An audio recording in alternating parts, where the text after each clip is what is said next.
오늘의 본문은 하나님께서 아브라함을 시험하시려고 독자 이삭을 번제로 태워서 드리는 거예요. 번제로 드리라고 하셨고, 이에 대해서 아브라함이 이제 그대로 순종했다는 것이죠. 그래서 아들을 이제 막 죽이려 하는 그 순간에 하나님께서 막으시고 대신 양을 준비해 주셔서, 그래서 이제 이삭은 살게 되었고, 아브라함은 그 땅을 이제 여호와 이레, 그것에 여호와 이레라고 고백을 했고, 하나님께서 준비하셨다. 또 하나님은 아브라함에게 또 그 자손에게 축복하셨다. 이게 이제 오늘 본문의 내용입니다. 오늘 본문에서 아주 두드러지는 것은 아브라함이 아주 어려운 명령을 순종했다는 거예요. 아들을 번제로 드리라는 하나님 명령을 들었을 때 그는 참 고민이 되었을 것이고 갈등했을 거예요. 하나밖에 없는 아들, 그것도 다 늙어서 100세나 되어서 얻은 외아들인데 거의 한 20-30년을 기다리다가 그렇게 해서 얻은 아들인데 그걸 죽이라고 그러더니, 근데 이 아브라함에게는 그런 상처가 있었죠. 이전에 지금 이삭이 어느 정도 나이가 될지 모르겠지만 15년, 20년 됐다고 치면 그 전에 또 자기가 사랑하던 아들, 남들이 볼 때 어떻게 볼지 모르지만 그 이스마엘을 집에서 내쫓았던 그런 아픈 상처가 있어요. 그래도 그때는 쫓기만 했죠. 근데 지금은 죽여야 된단 말이에요. 더구나 자기 손으로. 많은 번뇌, 많은 갈등, 어찌할 수 없는 그러한 그 아픔, 여기에 시달렸을 거라고 생각이 드는데, 그러나 3절 이하로 보면 아브라함은 순종했다는 거예요. 인간의 머리로는 자신의 생각으로는 도저히 이해가 안 되었겠지만 말씀이 그러니 어떻게 해요? 그것을 그대로 순종했어요. 어떻게 순종했습니까? 3절에 보니까 아브라함이 아침에 일찍 일어나, 아주 일찍, 이 마음을 벌써 정한 거 알겠죠? 느릿느릿, 늦게 순종을 해야 되겠지만 버틸 때까지 버티고 늦게 일어난 게 아니라 일찍. 그래서 여기 모리아 땅은 지금 아브라함이 있는 곳이 그 브엘세바죠. 앞장이나 또 마지막으로 19절에도 봐도 브엘세바라고 그랬는데, 거기서 모리아 땅까지는 대략 한 75km 정도. 그 정도의 거리에 한 3일 길인데, 이왕 따를 것이라면 확실하게 순종하는 거예요. 여러분, 이 느릿느릿 순종은요, 약간 불순종 친구예요. 원래 느릿느릿 순종하는 거 있죠. 그 약간은 불순종입니다.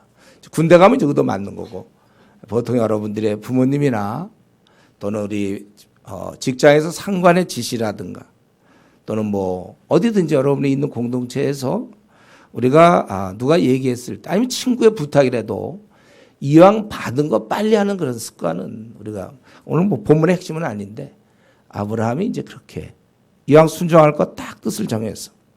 그리고 이제 떠나서 제3일 정도 4절 보니까 제3일에 아브라함이 눈을 들어 그것을 멀리 바라보았다. 멀리 바라봤다는 거예요. 그러고 나서 뭘 했는가? 이게 중요하죠. 5절에 보면 종들에게 여기서 기다리라고 지시한 거예요. 왜 그랬습니까? 그들이 만약에 같이 간다면, 그래서 만약에 이삭을 잡으려고 했다면 아마 이 종들이 말렸을걸요. 노망 드셨나? 왜 아들을 죽이려고 그래? 또 가까이 있는 곳에도 두지 않냐고 멀리 떨어진, 이 정도 떨어져야 관여 못할 거니까. 이런 거 여러분, 이런 태도, 아까 일찍 떠난 것도 우리가 배워야 되겠지만 종들을 떨어뜨리는, 너희들은 여기에서 기다려라. 이거 뭘 얘기합니까? 아브라함이 아주 정말 진실한 사람이라는 거예요. 간교하지 않아요. 이렇게 되지 않을까요? 벌써 이런 생각을 다 하고 있는 거예요, 지금 아브라함이.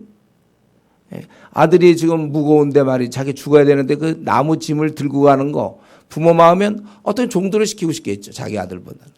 그러나 여기다 둔 이유가 말리지 못하게. 이렇게 생각할 수 있지 않을까? 머리가 조금 돌아가면 아브라함이 같이 가서, 그 자기가 잡으려고 그러는데 종들이 말려버려. 그러면 하나님 앞에서도 어쩔 수 없네요. 그거. 죽이려고 그랬는데 이거 막으니 어떡합니까? 이렇게 얘기할 수도 있었다는 거예요. 여러분, 우리가 여기서 물론 본문의 핵심은 아니지만 굉장히 중요한 거예요. 아브라함이 순종할 때 이렇게 했다는 것입니다.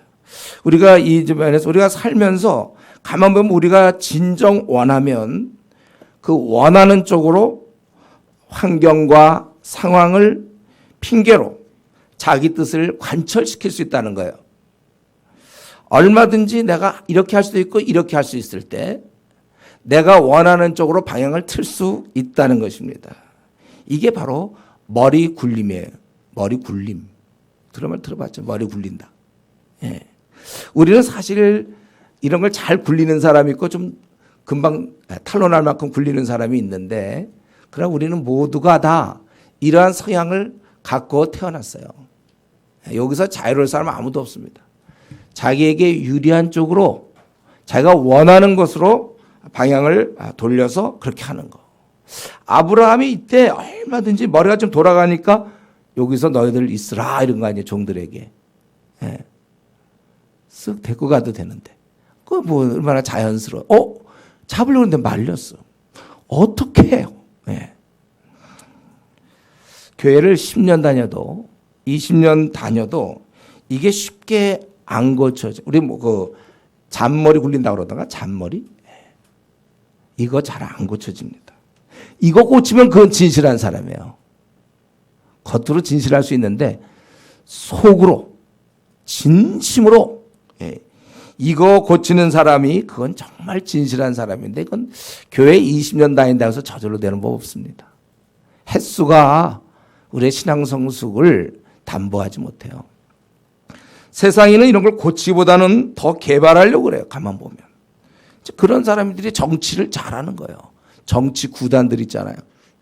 어떻게 참 그럴듯하게 포장을 한단 말이에요. 오히려 이런 것은 유능한 자로 평가를 받기도 합니다. 세상에서는.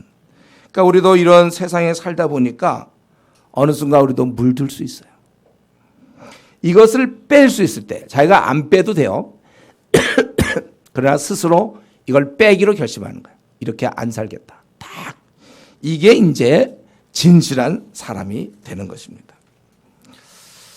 사실 이거 생각할 때마다 저도 참 이거 우리 주님의 특별한 은혜가 있습니다. 이거 머리 돌라고 잔머리 잘 굴리는 사람들 그거 아무리 얘기해도 못 고쳐요. 혹시 목사님 내 얘기한다 이런 사람 있습니까? 그 사람 고치세요. 그럼 내 얘기한다 여기까지 끝나지 말고 그럼 고치란 말이에요. 혹시 주위에서 그런 얘기 들어본 적이 있습니까? 너 잔머리 좀 굴리지 마 이러니. 모르지, 더 고수가 돼서 그냥 탈로가 안 날 정도로 굴렸기 때문에 한 번도 아직까지 안 들었는지 모르겠어요. 특별한 은혜, 하나님 앞에서 자기를 솔직하게 바라볼 수 있는 그러한 우리가 시간을 가지고, 그래서 기도하는 사람이 필요해요. 기도 시간 이런 거 생각 안 합니까? 자기가 왜 이런 행동을 했는지, 왜 오늘 아까 내가 왜 밤에 자기 전에 내가 아까 왜 그 행동을 했는지, 내가 그때 왜 그 말을 했는지, 그걸 본인이 알아요. 자기의 잔머리 굴린 걸 본인은 알고 있어요. 자기가 원하는 게 있기 때문에 이런 여러 가지 팩터를 중심으로 구성을 해서 그렇게 한 거다는. 근데 참 특이한 게 있어요. 이상하게도 본인은 자기는 좀 잔머리를 굴렸어요. 나름대로 너무 말을 잘했어요. 근데 듣는 주위 사람은 대부분 그 의도를 알고 있다는 거예요. 여기 참 미묘해요. 그래서 우리 정치하는 사람들 말 들어보세요. 속이 다 들여다보이는 말들 그럴듯하게 하고 있지 않습니까? 국민을 위하여 다 자기 자리 차지하면서. 여러분, 그러다 보면 자기가 자꾸 그렇게 잔머리 굴리다 보면 점점 자기 주위 사람들은 자기 말을 별로 신뢰하지 않아요. 모처럼 한마디 해도 반응이 신통치 않은 거예요. 그러면 더 열심히 굴리게 되는 거예요, 머리를. 그러면 더욱더 사람들은 그 사람이 얘기하면 더 또 말을 안 들어요. 그러니까 사람들이 그 사람과 대화하기를 싫어하죠. 그래서 왕따가 될 수 있는 것입니다. 이렇게 잔머리 잘 굴리는 사람이 부하가 되면 상관은 힘들어요. 매번 뭘 지시하면 뭐 자기가 원치 않으면 뭐라고 꼭 얘기를 하거든. 또 이런 사람이 상관이 되면 이 부하 직원들은 아주 곤비한 거죠. 말이 되니까. 내용은 그게 아닌데 말과 내용이 달라요. 우리 만물보다 거짓되고 심히 부패한 것은 마음이라. 에레미야 17장. 누가 능히 이를 알리오마는 나 여호와는 폐부를 살핀다고 그랬어요. 우리가 이런 면에서 이 아브라함은 이 꼼수가 없었어요. 그러니까 자기가 정말 가서 이제 멀리 떨어진 데서 따라오면 이럴 수 있다는 걸 알고 오히려 잘 됐다가 아니라 딱 두고 간단 말이죠. 순종하기로 한 이상 이 꼼수를 쓰지 않고 실제 일어날 수 있는 일을 진짜로 막은 것입니다. 우리가 하나님께 순종한다는 것은 이 두 가지를 지금 오늘 본문에서 배워야 돼요. 아침에 일찍 일어나는 거, 외적 행동이겠죠. 이걸로는 부족해요. 내적으로도 종들을 떨어뜨림, 여기까지 갈 수 있어야 돼요. 근데 이 일찍 일어나는 형태, 이런 걸로 신앙생활 벌써 10년, 20년 해왔는지 몰라요. 주를 섬기는 건 남들이 볼 때 저건 좀 꽤 섬기는 것처럼 외적 행동은 볼 수 있는데 그 중심이 참으로 주님 외에 없는가. 이 땅에서 오직 주님만 나를 사신, 나를 구속하신, 나를 위하여 목숨 버리신 그분밖에 나에게는 없는가. 정말 나는 그분께 진짜 잘 섬길 마음이 진짜 내 안에 있는가 없는가. 그건 본인이 알아요. 겉모습이야. 그건 아침에 일찍 일어나는 행동은 우리가 할 수 있을 거예요. 그러나 여기 아무도 보지 않고 누가 뭐라 할 사람 없지만 종을 떨어뜨리는 행동, 우리가 이제 이게 신앙 성수입니다. 이 정신을 자기 삶에, 자기 생각에 꼭 여러분 집어넣고 그리고 말을 하시고 의사결정을 하세요. 어떤 것을 의사결정할 때 자기가 이것을 꼭 이 종을 떨어뜨림, 이걸 생각하시란 말이에요. 이거 듣고 또 잊어버리지 마세요. 이제 끝날 때 갈 때 벌써 다 잊어버리고 또 다시 잔머리 굴리는 신앙생활. 평생 우리가 기억해야 됩니다. 그럴 때 우리 공동체가 얼마나 건강하고 아름다울 거야. 다들 이렇게 신앙생활 한다면. 또 나를 만나는 사람마다 얼마나 편하고 행복할지. 부디 여러분, 우리가 꼼수를 부리지 말고 살아야 될 것이고, 기왕에 머리 굴릴 것이면 이런 쪽으로 굴리세요. 굴릴 거라면. 난 너무 지금까지 굴려왔기 때문에 굴려야 돼. 난 꼭 굴려야 될 사람이야. 그렇다면 이왕 굴릴 것이면 자기 손해보는 쪽으로 굴리세요. 그래야 다른 사람에게 이익이 되는 거예요. 자기의 원함이나 이익 말고 그만큼 주위 형제에게 이익이 되는 것이고, 이게 우리 그리스도께서 가르쳐 주신 자기 부인의 삶이며 섬기는 삶입니다. 우리가 자기를 부인하고 주를 쫓는 사람으로서 우리가 이웃의 행복을 위해서 로마서 15장에 있는 것처럼 마땅히 우리 강한 자는 연약한 자의 약점을 담당하고 자기를 기쁘게 하지 않는다고 그랬어요. 2절에 누굴 기쁘게 한다고요? 이웃을 기쁘게 한다고 그랬지 않습니까? 우리는 남을 위해 태어난 사람들인데 왜 아직도 머리를 굴려서 나를 자꾸 섬기려고 그래? 나는 이제 예수님 십자가를 만난 이후에 나는 다 스물스물 다 사라졌어요. 없는 나 그만 섬겨. 다 죽어있는 나. 이 옛 욕심들 이젠 그만 섬겨야죠. 이제 그동안 20년 30년 섬긴 것도 억울한데, 이 욕심은 우상숭배라고 그랬잖아요. 성경에. 그동안 20년 30년 주님 만나기 전까지 우상숭배했는데 예수님 믿고도 또 우상숭배합니까? 아직도 내 원함을 섬기고 있나요? 에베소 2장 3절에 얘기하는 것처럼 우리는 그때 다 마음의 욕심과 자기 원하는 대로 하여 본질상 진노의 자녀였더니, 이 사회가, 우리 한국 교회가 왜 이렇게 시끄럽습니까? 왜 많은 문제가 있죠? 욕심을, 갈라디아서 5장 24절, 그리스도 예수의 사람들은 그 정욕과 탐심을 십자가에 못 박았느니라. 이렇게 해서 그리스도인이 돼야 되는데 못 박지 않고 들어와서 이 안에서 또 욕심을 낸단 말이에요. 우리 그리스도께서 우리에게 가르쳐 주신 자기 부인의 삶, 이것을 우리가 이 아브라함, 아주 오래전 우리 신앙의 선배 아브라함의 모습에서, 그리고 이제 우리가 너희에게로 5절에 우리 이제 기다려라, 내가 아이와 함께 저기 가서 예배하고 우리가 너희에게로 돌아오리라. 이 말을 우리가 어떻게 해석해야 돼요? 정말 아브라함이 이거 따돌리기 위해서 거짓말을 한 것인가? 우리는 어떤 때는 이제 선의의 거짓말도 막 인정하려는 경우가 있다 그랬죠. 우리 그리스도인은 안 된다고 제가 에베소 4장에서 얘기했어요. 선의의 거짓말 없어요. 다 뭐 그렇게 하면 다 선이게. 경계가 다 무너져 버려서 안 돼요. 종들을 자기의 이런 순전한 마음이기 때문에 종들을 따돌리기 위해서 거짓말한 건가? 우리가 너에게로 돌아오리라 그랬거든요. 자기 혼자 나 혼자 돌아오겠다 이렇게 얘기 안 했잖아요. 솔직한 사람은 이럴 때 혹시 순진하고 솔직한 사람이 이럴 때 꼭 이렇게 얘기해야 되나요? 나만 오겠다. 그러면 굉장히 그걸 또 솔직한 걸로 생각해요. 그거는 지혜, 그런 거 꼭 밝히지 않아도 될 때 안 밝히면 되는 거예요. 우리가 너에게로 돌아오리라. 이거는 아브라함이 거짓말한 게 아니에요. 왜 그렇습니까? 혼자 박 목사님이 혼자 생각해서 거짓말 아니다 이렇게 한 거예요. 히브리서 11장 19절에 보면 그가 하나님이 능히 이삭을 죽은 자 가운데서 다시 살리실 줄로 생각한지라. 이게 우리는 몰랐는데 아브라함 마음속에 이게 있었다는 거예요. 아브라함에게는 이런 믿음이 있었다는 거예요. 설마 이삭을 내가 죽이겠지만 그러나 하나님 그걸로 끝날까? 그를 통해 분명히 셀 수 없을 만큼 많은 자손을 주시겠다고 앞장에서 쭉 얘기했어요. 그렇다면 이런 생각이 도는 거예요. 죽이라고 그랬어.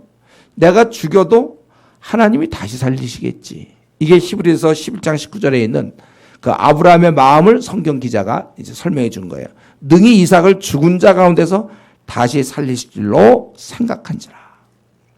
선한 목자께서 나를 이렇게 망하게 하시고 약속을 다 깨시고 과연 그렇게 정말 100세 얻은 아들을 이렇게 비참하게 내 손으로 죽이도록 하고 그게 선한 목자겠는가? 이런 다시 살려주겠지. 이 아브라함 마음속에는 이러한 좀 배짱이랄까요? 예.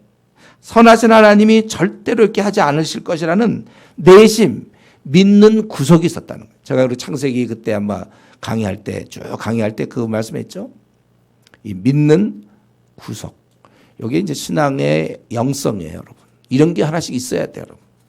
우리가 살아가다 보면 어려운 경우를 많이 당하게 되는데 그때마다 이렇게 좀 하나님이 이렇게 하실까? 요 믿는 구석을 갖고 있어야 돼요. 그래, 내 생을 이렇게 지금 굉장히 초라해요. 빛이 없고 어둠에 행하고 있어요, 현재. 그래도 하나님이 나를 이렇게 하실까? 이건 어디서 찾을 수는 없어요. 주관적인 건데 믿는 구석을 우리가 갖고 있어야 돼. 이 하나님에 대한 신뢰가 구축되어 있을 때 가능한 것입니다. 그래서 우리가 어려운 상황에서도 믿음의 행진을 가능한 거예요. 이제 초신자들은 어려움이 왔을 때 하나님 왜 하필 나에게 이러십니까 하고 떠나지만 이제 신앙이 어느 정도 잘한 사람은 분명히 이유가 있겠지. 우리 시편 25편에 있는 것처럼 여호와를 바라보는 자에게 수치를 당치 않게 하시라. 이런 그 믿음이 있었단 말이에요. 여러분 생도 마찬가지. 지금 여러분 앞으로 50년 더 살 사람들 많죠? 40년, 50년. 무슨 일이 앞으로 벌어질지 몰라요. 그러나 요건 붙잡고 있어야 돼. 설마 하나님께서 나를 그렇게 비참하게 나를 갖다가 망하게 그렇게 하시겠는가? 요걸 하나 딱 붙잡고 있어야 감원 대상에 대해서 회사에서 쫓겨난다 할지라도 또 결혼이 뜻대로 잘 안 되고 승진이 안 되고 또 사업에 부도가 나고 뭐 어떤 자식의 문제가 있어도 아버지께서 사랑하는 아버지께서 나에게 이렇게 하실까? 나를 이렇게 대하실까? 육신의 아버지도 그렇게 안 할 것 같은데 여러분 최소한도 육신의 아버지보다는 나아야 될 거 아니에요? 아니 무슨 하늘 아버지가 사랑이 넘치는 아버지가 그래 기껏 자신 나고서 죽이고 끝내. 아이고 죽었구나. 순종했구나. 그게 말이 되겠습니까? 이런 이제 믿는 구석이 있죠, 여러분들. 예? 지금 내 얘기하고 계시는구나. 다 알고 있는 거죠?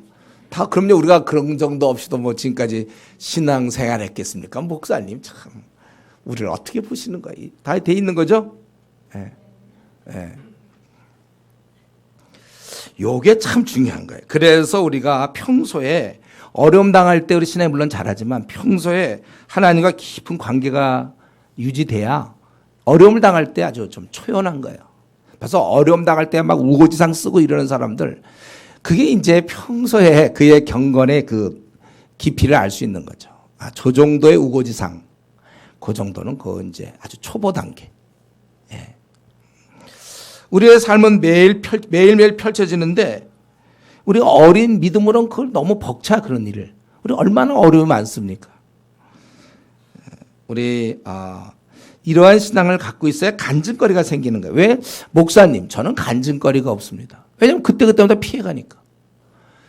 자기가 신앙이 딱 있으면 어려움 와도 그냥 딱 밀고 나가면 간증거리 제조기죠, 완전히. 간증거리. 저는 이제 이 얘기를 하도 많이 했죠, 제가. 제 얘기도 많이 했고, 아마 오늘 처음 온 사람들은 그런 걸 들을 기회가 없을 텐데, 우리 교회 비전을 보면 수많은 간증거리가 있어요. 한번 그 여러분들이 동영상에서 들으셔야 돼요, 우리 처음 오신 분들.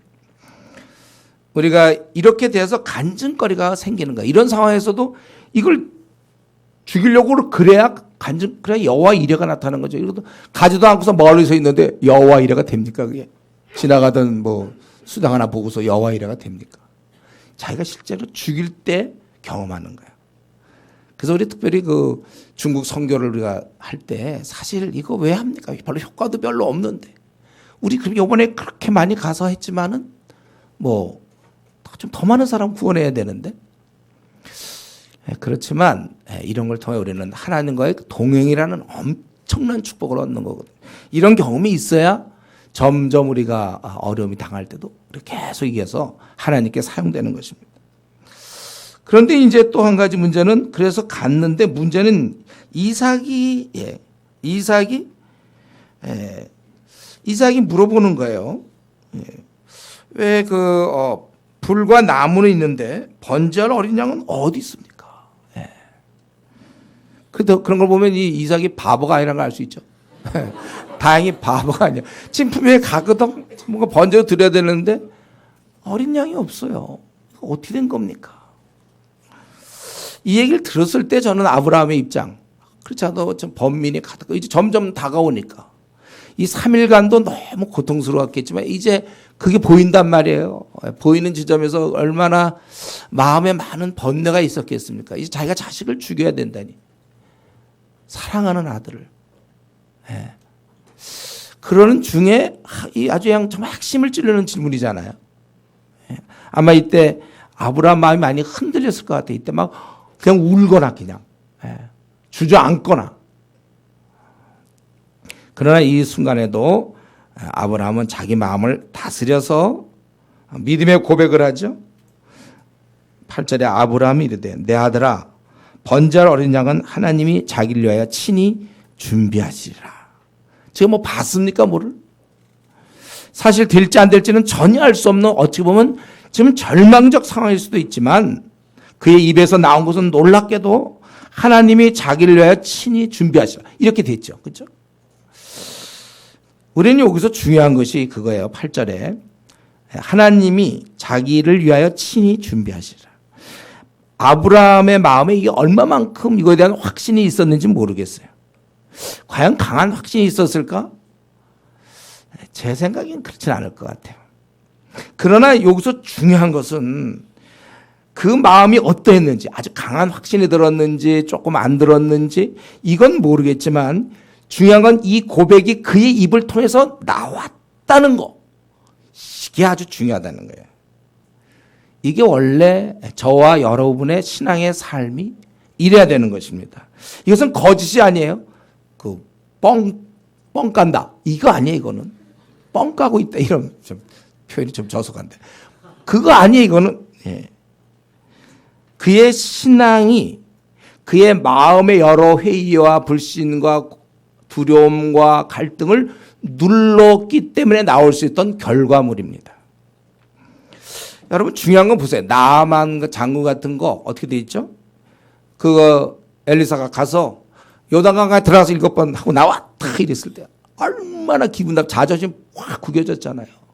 아니 자기가 친히 나와서 안수하든지 아픈 부위에 해야 되는데 요단강, 그게 강이야 그게? 자기는 얼마나 좋은 강인데 기껏 부하들 군대 다 끌고 왔는데 거의 군대라고 그랬어요.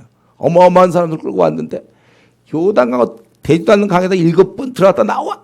그러면 내가 확 돌아가. 그리고 돌아가려고 그랬는데 그것보다 더한 거라도 하라고 하면 하지 않았을 것입니까? 이 말 듣고 이제 그냥 부글부글 끓는 거 그냥 들어간 거잖아요. 한번 그 장면 생각해 보세요. 팡땅 들어가갖고 그냥 한번 탁 날아고 이러면서 다 보고 있는지 모르겠죠. 예, 그때 본 것 같아요.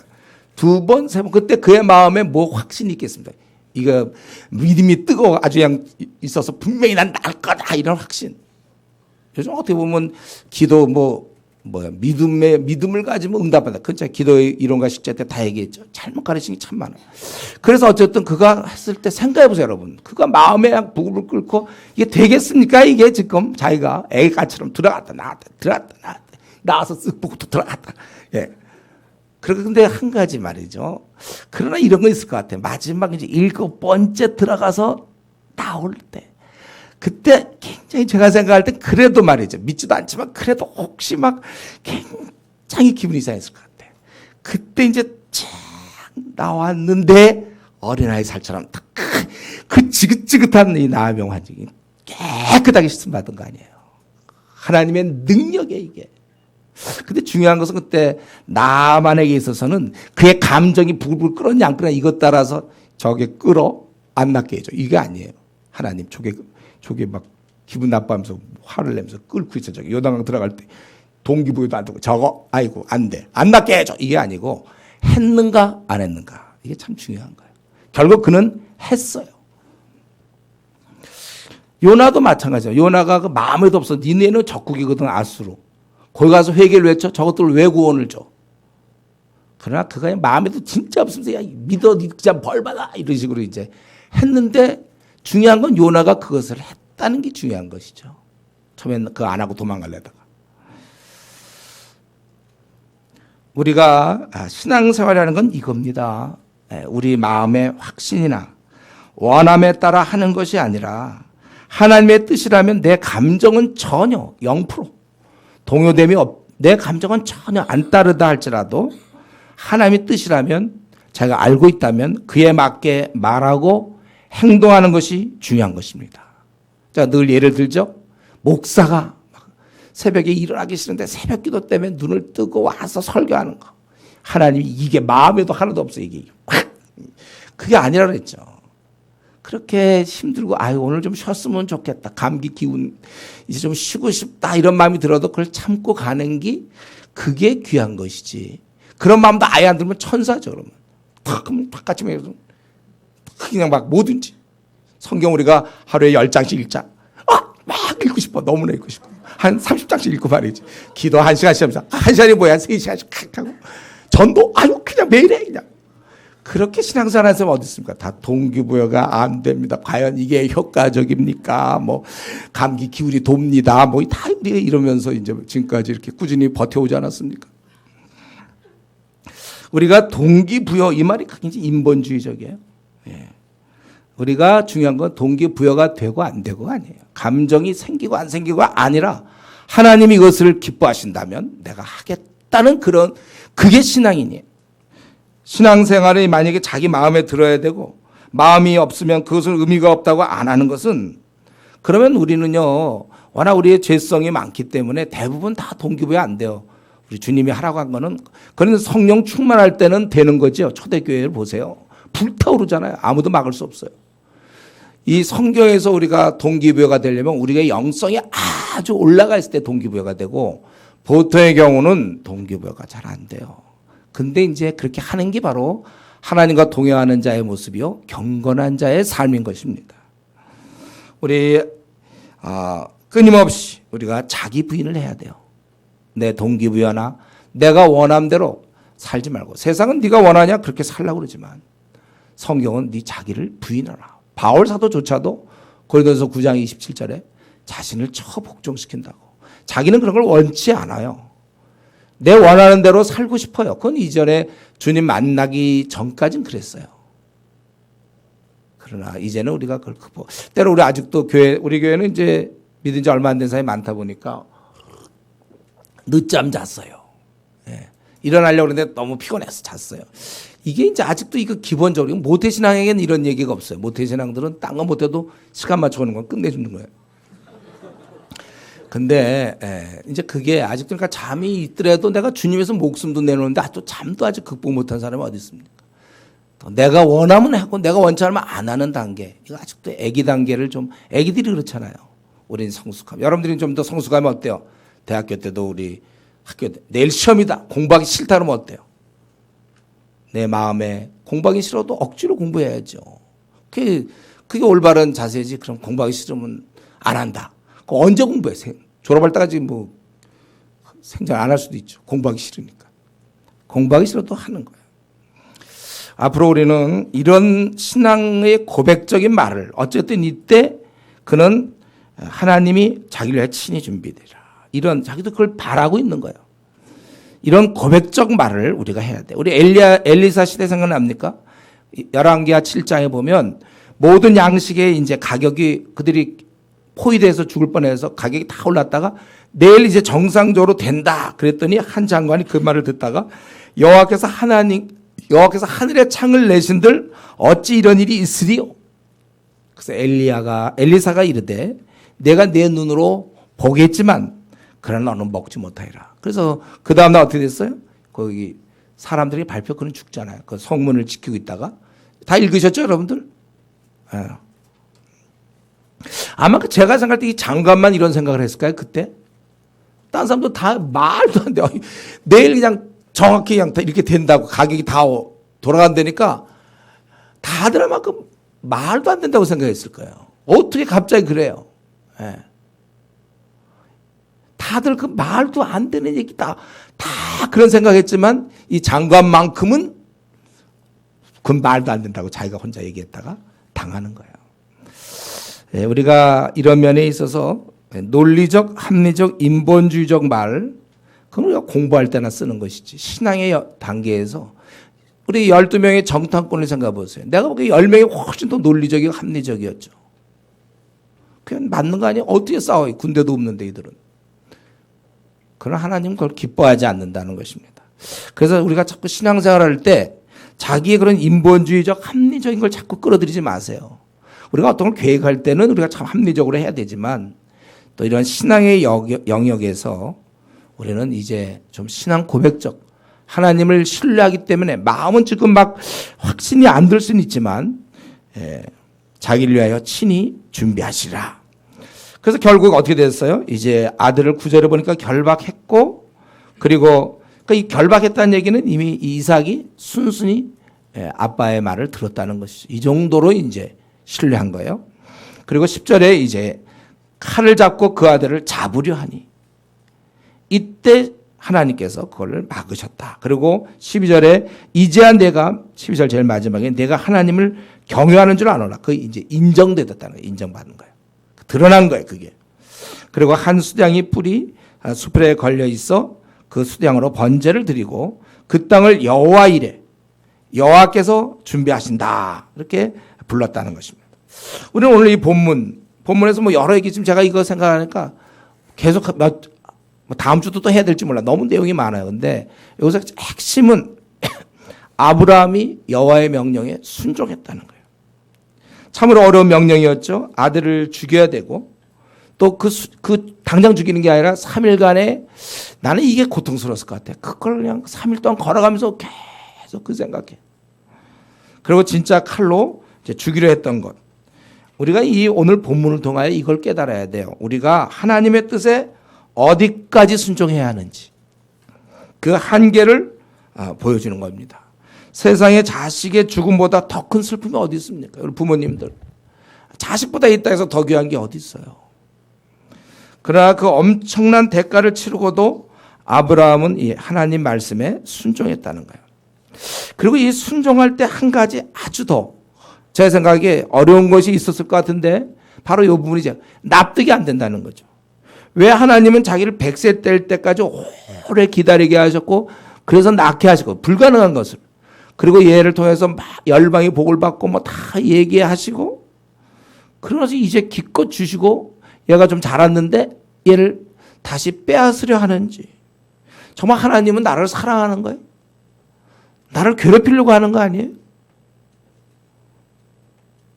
자기 생각으로는 도저히 이해가 안 되느니라고 안 되는 일을 하라고 했을 때 좀 이해가 되어도 자식을 죽이는 그건 너무나 어려운데 더구나 이해도 안 되고 머릿속으로나 이성적으로나 이해가 안 되는 아주 불합리한 일을 하라고 하시는데 그때 아브라함이 군말 없이 순종했다는 거.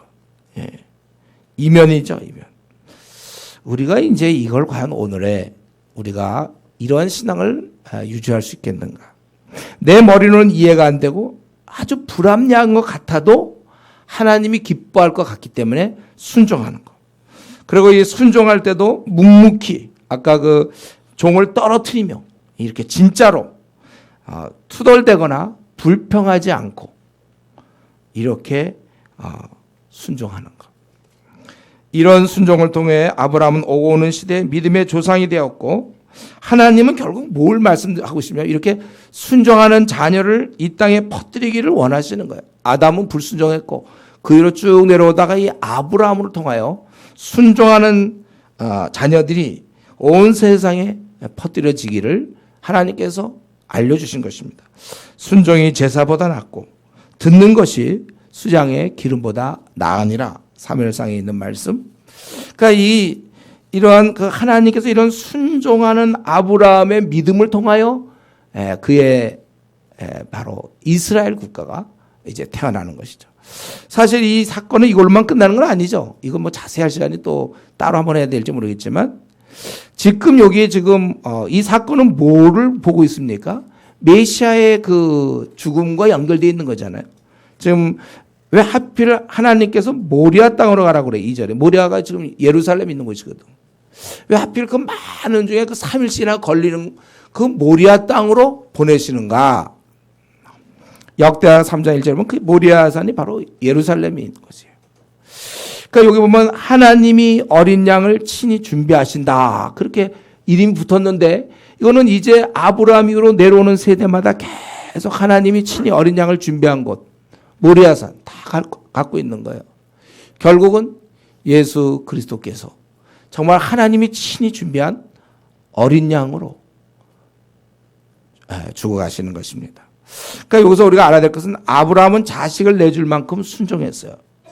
여기서 이스라엘 민족이 시작되는 것이고 예수님은 자신을 내줄 만큼 순종했습니다. 여기서 영적 이스라엘이 시작되는 것이고 저와 여러분이 바로 이러한 순종의 자녀로서 지금 이 자리에 앉아 있는 거예요. 그래서 바울 사도는 로마서 1장 5절에서 뭐라 그랬습니까?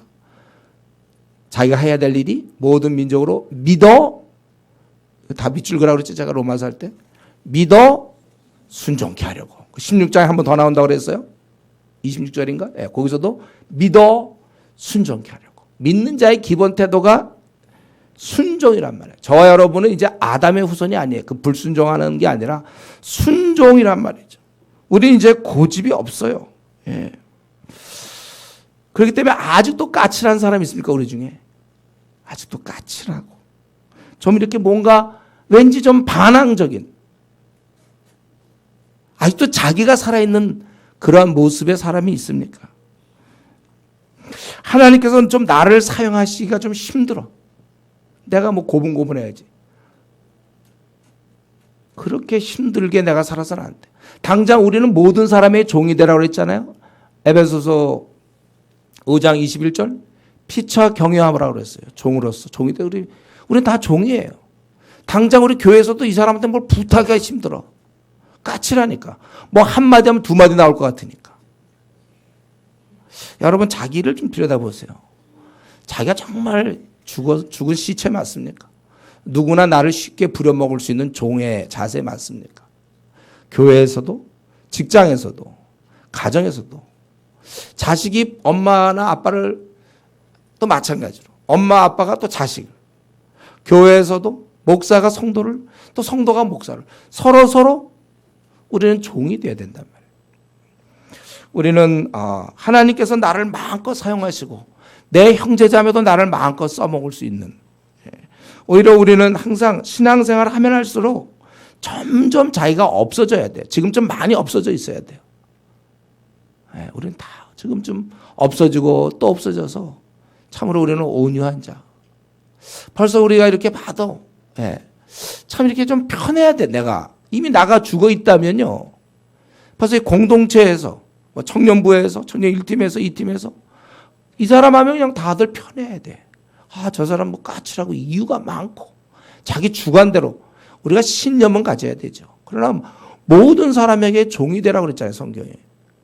그게 종의 모습 맞습니까? 아직도 자기가 살아 움직이고 자기 원하는 대로 살고 언제까지 우리가 아담의 후예로 살아야 됩니까?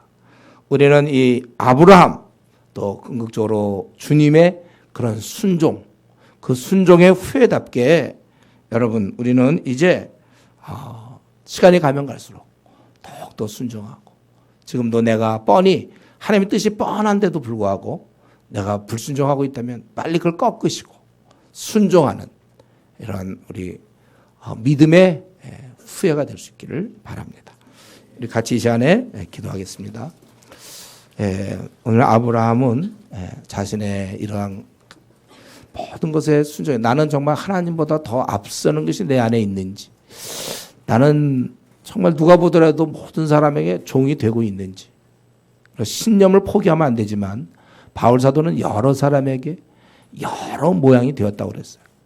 나 자신을 한번 이 시간 들여다보면서 또 주님의 그런 희생으로 말미암아 우리가 구원받은 자녀가 되었는데 그 특색 주님이 순종하셨는데 나도 정말 순종하는지 나는 까칠한 거 아닌지 우리 자신 한번 들여다보면서 같이 한번 기도하겠습니다.